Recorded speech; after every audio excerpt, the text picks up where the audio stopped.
He thought he had everything: a brilliant career, a perfect family, and a beautiful wife who knew nothing of his secrets. But he was wrong. What he didn't know was that the woman he was betraying wasn't just a housewife. She was the architect of his empire. And the day his son exposed his affair to the entire company, David learned a devastating truth. You can build a kingdom on lies, but you can't save it from the truth. Stay tuned to discover how a silent wife brought a powerful CEO to his knees. Don't miss this incredible story. Be sure to subscribe for more. Anna moved through the sprawling sunlit rooms of their mansion with a quiet grace, her movements as fluid and predictable as the ticking of the antique grandfather clock in the foyer. From the outside, her life was a masterpiece of luxury and contentment. The home was an architectural marvel, a testament to her husband David's staggering success as a CEO. Yet within its flawless walls, Anna felt like a rare, beautiful bird in a gilded cage. David, a man whose ambition had no ceiling, saw her as the perfect accessory to his life, a polished, gentle wife who managed their household with effortless elegance. He adored her, but in a way, one adores a cherished heirloom, beautiful, valuable, and safely kept away from the chaos of the world. He was the sun, and she was a planet in his orbit, her life revolving around his schedule, his triumphs, and his fleeting, distracted affections. He came home late, as he often did, a whirlwind of expensive cologne, and the faint scent of something floral that wasn't from their garden. He would kiss her on the cheek, a practiced gesture, and launch into a monologue about a difficult merger or a demanding investor. She would listen patiently, a soft smile on her face, but her eyes held a depth he never bothered to explore. He saw her as a simple woman, uncomplicated and content with her role. The idea that she might be privy to the intricate, cutthroat world he navigated daily was unthinkable to him.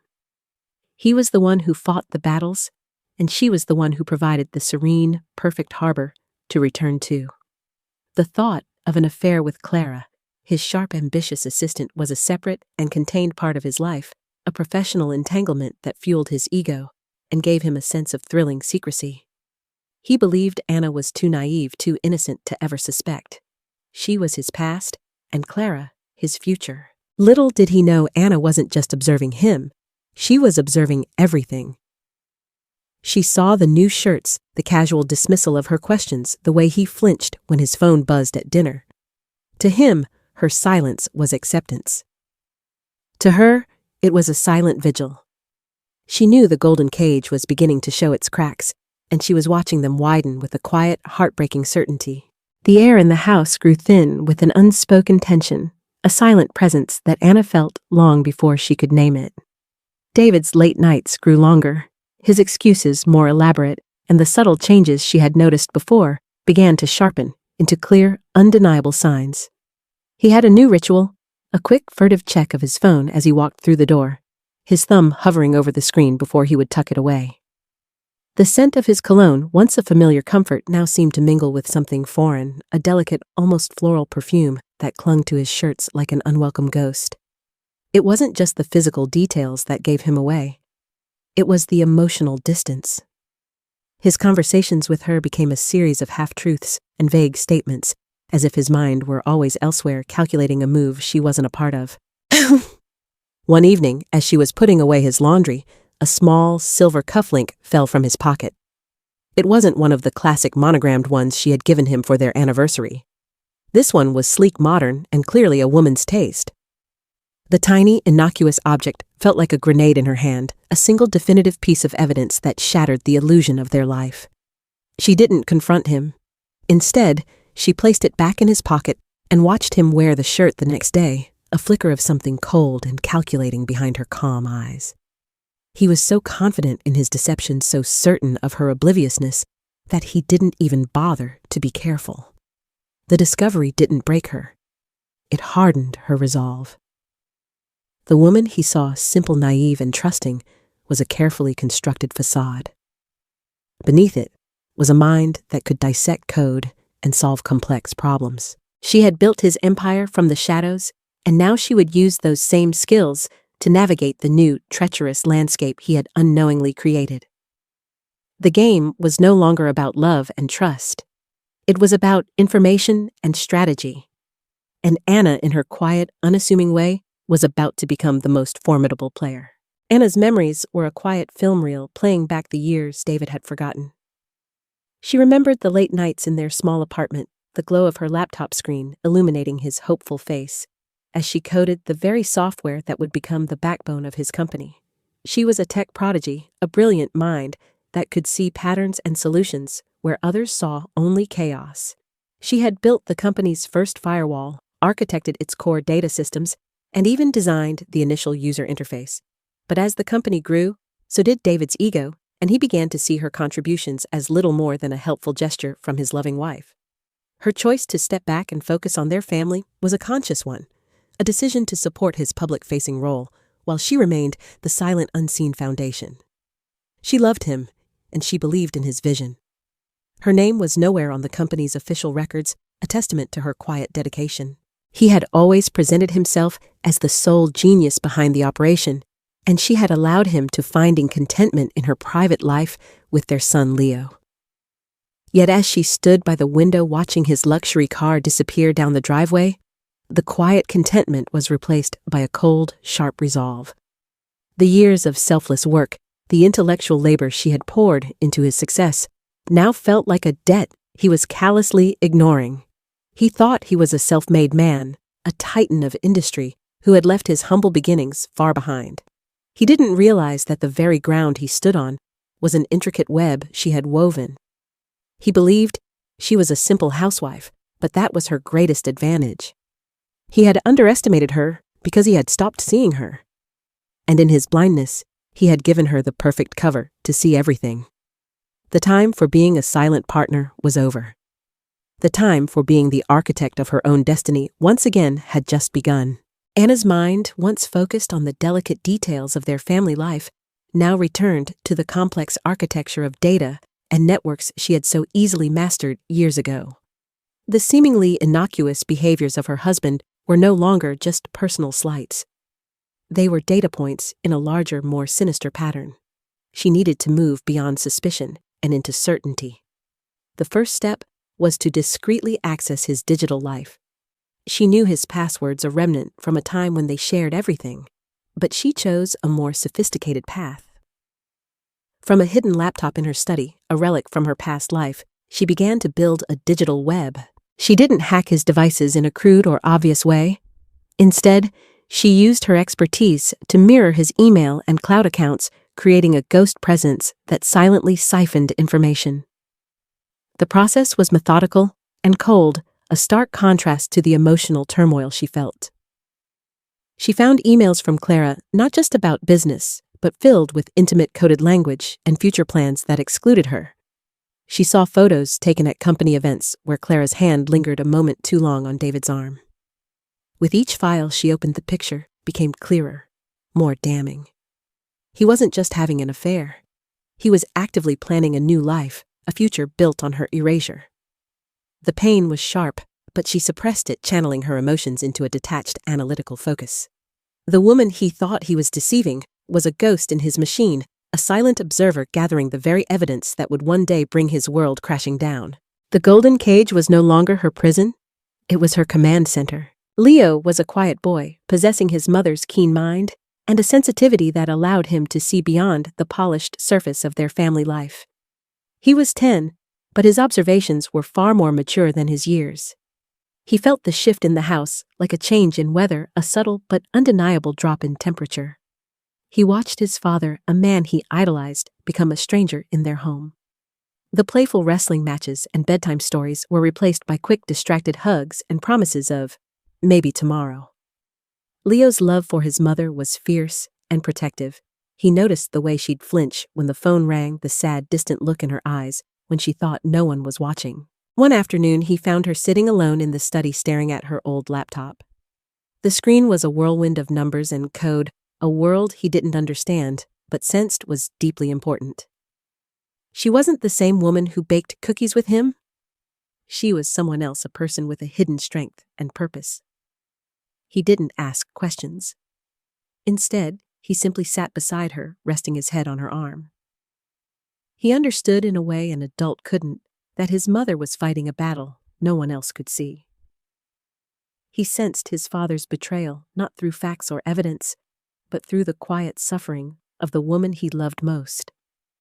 The subtle coldness, the hurried goodbyes, the way his father's eyes never quite met his mother's anymore, it all painted a picture of a love that was fading. Leo became his mother's silent ally, an unwavering presence in a world that was slowly beginning to crumble around them. His innocence gave him a perspective that was both heartbreakingly simple and profoundly true. His mother was hurting, and his father was the cause. The illusion of their perfect life was so compelling that David himself began to believe in it. He was a master of compartmentalization, keeping his two worlds, the comfortable, predictable one with Anna, and the thrilling, ambitious one with Clara, separate and pristine. But a major business trip to Singapore was looming, a trip that was more than just a deal-closing venture. It was a catalyst for change. Clara, confident and relentless, had made it clear that she wouldn't stand for being a secret anymore. She gave him an ultimatum: come back from Singapore, ready to commit to her and their shared future. David, caught in the intoxicating whirlwind of his new life, made his choice. He decided to leave Anna. He convinced himself it would be a clean break, a simple conversation, and that she would be fine. He chose a quiet afternoon to make the fateful call. He went to his home office, a room rarely used now, and dialed Clara's number. His voice was low, conspiratorial. "It's all set," he said, the words heavy with a false sense of finality. "After Singapore, I'm going to tell her everything. We can finally be together." He spoke of their shared dreams, of the life they would build, a life that sounded suspiciously like the one he already had. Unbeknownst to him, the door to his office was slightly ajar. Leo, who had come looking for his father to show him a drawing, stood frozen in the hallway. The words weren't clear, but the tone of his voice and the name Clara were. Leo's small world, built on the solid foundation of his parents' love, began to shake. He didn't understand the full scope of what he was hearing, but he knew one thing with a chilling certainty: his father was planning to leave them. The drawing slipped from his hand, a splash of colors on the hardwood floor, a silent testament to the moment his childhood innocence shattered. The sound of his father's words echoed in Leo's small head as he retreated to his room, the drawing on the floor, now a forgotten casualty. He locked himself inside, a knot of confusion and betrayal tightening in his chest. He knew his mother was hurting, but now he understood why. His father's secret was no longer just an abstract feeling. It was a plan, a terrible decision, with a real name: Clara. He couldn't keep it to himself. The weight of the knowledge was too heavy for a 10-year-old to bear alone. He found his mother later that evening, sitting by the window, the soft light of the setting sun casting a melancholic glow on her face. He walked over to her, his small hand slipping into hers. The words came out in a rush, a mix of childish anger and profound sadness. "He's going to leave us, Mom," he whispered, his voice trembling. "I heard him. He's going to go to Singapore, and then he's going to tell you about Clara." For a moment, Anna's facade of calm shattered. A single tear tracked down her cheek, but she quickly composed herself, her fingers tightening around Leo's. This was the moment of truth, the final piece of the puzzle falling into place. She had suspected it, had even prepared for it, but hearing it from her son was a different kind of pain. For the first time, she let go of her perfect housewife persona. She looked at Leo not as a child to be protected from the harsh realities of the world, but as her partner in this silent war. "I know, honey," she said softly, her voice filled with a quiet strength he had never heard before. "I know." In that moment, a new bond was forged between mother and son, a quiet understanding, a shared purpose to face the betrayal head-on together. The shared silence between Anna and Leo was no longer one of sadness, but of a quiet, determined resolve. The facade was gone, and in its place stood a partnership. Anna knew that simply confronting David would lead to a messy emotional battle that he would likely win through manipulation and lies. He had to be exposed in a way that was undeniable, public, and irrevocable. The stage for this confrontation had to be his own kingdom, his company. This wasn't about revenge. It was about justice, and about protecting her son from the fallout of his father's deceit. Anna went to her study, her mind already buzzing with a plan. She pulled out the old laptop, the screen a testament to the past she had so willingly put aside. She began to assemble the evidence she had been meticulously gathering: emails, photos, financial records that showed company funds being used for Clara's extravagant gifts, and even a hidden video file of David and Clara discussing their plans. The evidence was overwhelming, a digital fortress of his own making. Meanwhile, Leo, with the guile and innocence only a child possesses, had a crucial role to play. He knew his father's schedule better than anyone. He knew about the huge board meeting planned for the following week, a meeting where David would announce a major deal and his likely promotion to CEO of the parent company. This was the perfect moment. Anna would orchestrate the digital reveal, but Leo would be the one to deliver the final blow. They worked together in secret, their conversations hushed and their movements careful. Anna taught Leo how to override the company's projection system using a simple USB drive. The plan was audacious, a high-tech ambush designed to dismantle David's carefully constructed world right when he believed he was at the peak of his power. The date was set, the evidence was compiled, and the unsuspecting players were all in position for the final devastating act. The morning of the board meeting dawned crisp and clear, a stark contrast to the storm brewing within the family. David left the house with an air of triumphant confidence, oblivious to the carefully laid trap. He was a man on the cusp of an even greater achievement, a promotion that would solidify his legacy and make his recent indiscretions seem like trivial past mistakes. He arrived at the company headquarters a different kind of man, a CEO ready to conquer a vision of power and success. He strode through the polished halls, Clara by his side, her subtle smile a testament to their shared secret and the future they believed was within their grasp. The boardroom was a picture of corporate authority filled with executives and investors all waiting to hear his big announcement. Meanwhile, Anna and Leo were at home going through the final checks. The small USB drive was in Leo's pocket, a tiny object holding the weight of a decade of secrets and a lifetime of pain. Anna had explained the plan to him one last time, her voice steady and calm, her hands reassuringly on his shoulders. He was scared but resolute, a small warrior on a mission to protect his mother. She watched the clock, her heart pounding with a mix of fear and exhilaration. She wasn't an emotional woman, but today her resolve was fueled by a fierce, protective love for her son and a deep-seated need for justice. The time was ticking down, and in a few short moments, the world David had built on a foundation of lies would be exposed for what it truly was.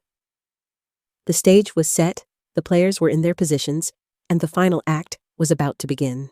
The boardroom buzzed with anticipation as David began his presentation. He stood at the head of the long mahogany table, a charismatic leader outlining a new vision for the company. He clicked the remote, and the screen behind him lit up, ready for his carefully crafted slides. But before he could speak, the door to the room opened, and Leo walked in, his small hand clutching a USB drive. A hush fell over the room. David, flustered, gave his son a strained smile. "Leo, what are you doing here? This is a business meeting." Leo didn't say a word. He walked to the projector, his movements precise and deliberate. Before anyone could stop him, he plugged the USB drive into the port and clicked a few keys on the control panel. The company logo on the screen vanished, replaced by a file folder labeled Project Singapore. David's face went white. The room erupted in a low murmur as the first photo flashed on the screen. David and Clara, their arms intertwined on a beach, a photo taken from the business trip he had just returned from. Then came the emails projected in stark, undeniable text, detailing their affair and their plans for the future. The room was silent now, a stunned, disbelieving silence. The final slide showed a financial report meticulously detailing company funds that had been rerouted to cover Clara's expenses.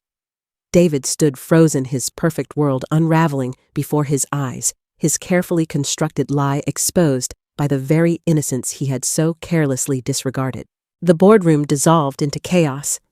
Gasps and hushed whispers filled the air as investors and executives stared in stunned silence, their trust in David evaporating with each damning image. Clara, pale and visibly shaken, tried to slip out of the room, but was blocked by a furious board member. David, his face a mask of shock and fury, looked from the screen to his son, then finally to the cold, accusing faces of his colleagues. The career he had built with relentless ambition was crumbling in real time. The board, in a swift and decisive vote, stripped him of his powers and launched a full investigation into his conduct. The deal he was so proud to announce was immediately suspended. The news spread through the company like wildfire, a mix of scandal and disbelief. Employees who once admired him now looked on with disgust. The illusion of his golden life was shattered, and the public humiliation was swift and brutal. David, a man who had always been in control, was now helpless, his every move scrutinized. He rushed home in a daze, the weight of his actions finally crashing down on him. He found Anna and Leo in the living room, a picture of quiet solidarity. He looked at Anna not as the simple wife he had left behind, but as a formidable opponent who had just orchestrated his downfall.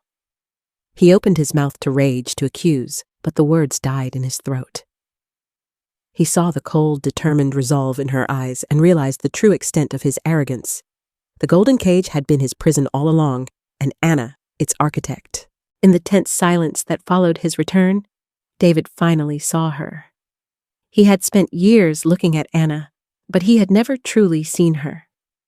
She stood before him now, not as the gentle wife he had so easily betrayed, but as a force to be reckoned with. "Who are you?" he asked, the words a raw whisper of disbelief. Anna finally dropped the mask she had worn for so long. "I am the woman who coded the very system you stood in front of today," she said, her voice steady and calm. "I am the woman who built the initial framework for this company, the one who stayed up all night so you could sleep, the woman who gave up her career so you could have yours." She walked over to her study and brought out the old laptop, the screen still showing the intricate data she had compiled. "This isn't a simple wife you cheated on, David. This is the architect of your success and the architect of your downfall." The revelation hit him with the force of a physical blow. He saw the years of her silent support, the sacrifices she had made, and the true cost of his betrayal. The woman he had dismissed as naive and simple was the very genius whose mind had created his empire. He was not a self-made man. He was a man who had taken credit for another's work, a man who had built his success on a lie. The shame and humiliation were immense, and for the first time, he felt a flicker of something he hadn't felt in a long time: fear. He had not just cheated on his wife, he had betrayed his partner, his intellectual equal, and the silent pillar of his entire life. The man who was once at the top of the world was now a fraud exposed by the very person he had underestimated the most. The days that followed were a silent, agonizing blur for David. The house, once a symbol of his success, now felt like a mausoleum of his failed life. The phone calls from his lawyers and the press were relentless, each one a sharp reminder of the public disgrace. He was a pariah, a CEO, in name only, stripped of his authority and respect. He watched as his carefully cultivated public image was dismantled in news headlines and social media feeds his betrayal, a cautionary tale. He tried to speak to Anna to explain, but the words felt hollow and inadequate. She no longer looked at him with the quiet adoration he had taken for granted. Her gaze was a cold, unyielding mirror reflecting his own selfishness. The true weight of his actions finally began to settle in. It wasn't just the professional ruin or the public shame. It was the look of disappointment in his son's eyes.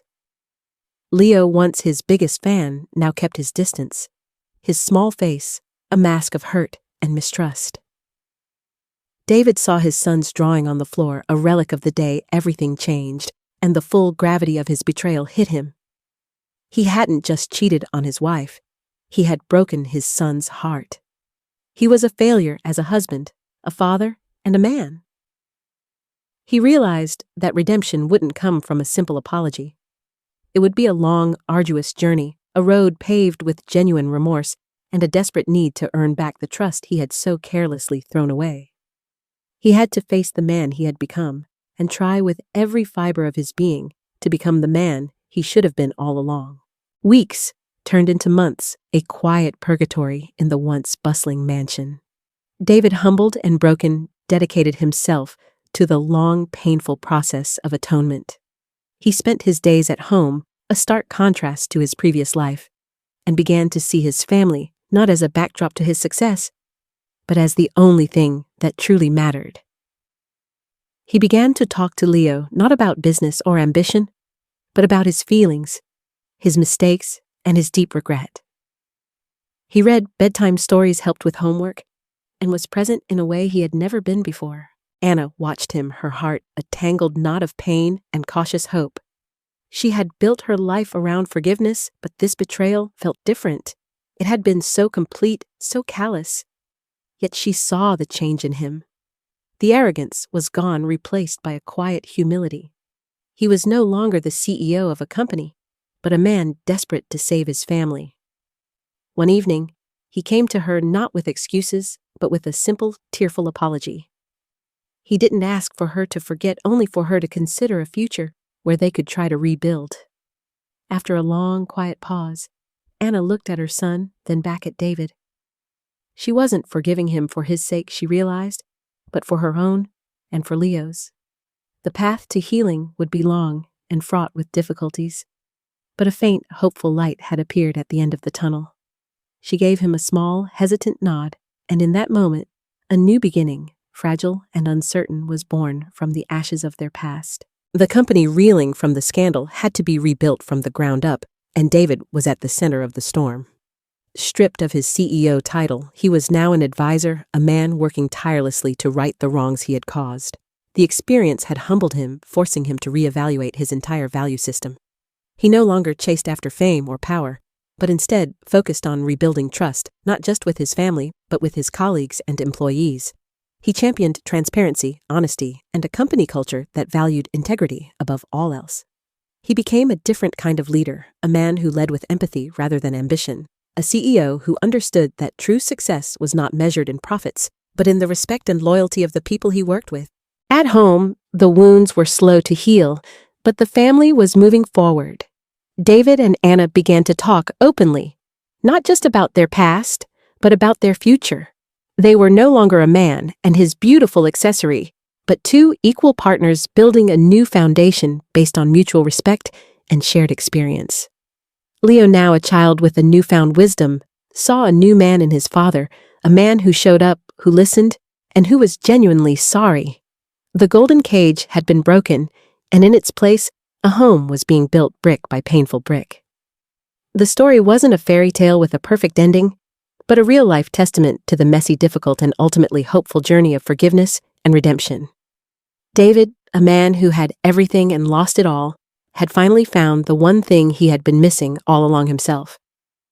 He was a new kind of CEO, and a better man for it. This story's central message is a powerful exploration of the true meaning of value and a warning against taking love for granted. It challenges the conventional view of strength, revealing that power isn't always loud or visible. It can be a silent, strategic force wielded from the shadows. The narrative highlights the profound consequences of arrogance and deceit, showing that a life built on lies is ultimately fragile and destined to collapse. The core value presented to the audience is that true worth is not defined by public success or material wealth, but by integrity, respect, and the genuine connections we build with others. Anna's journey teaches us that underestimating a person's quiet strength can lead to one's own downfall. Ultimately, the story is a testament to the difficult but necessary process of atonement and the possibility of redemption through sincere humility and a commitment to change. It leaves the audience with a poignant reminder that love, trust, and family are the real pillars of a meaningful life and the only things truly worth fighting for.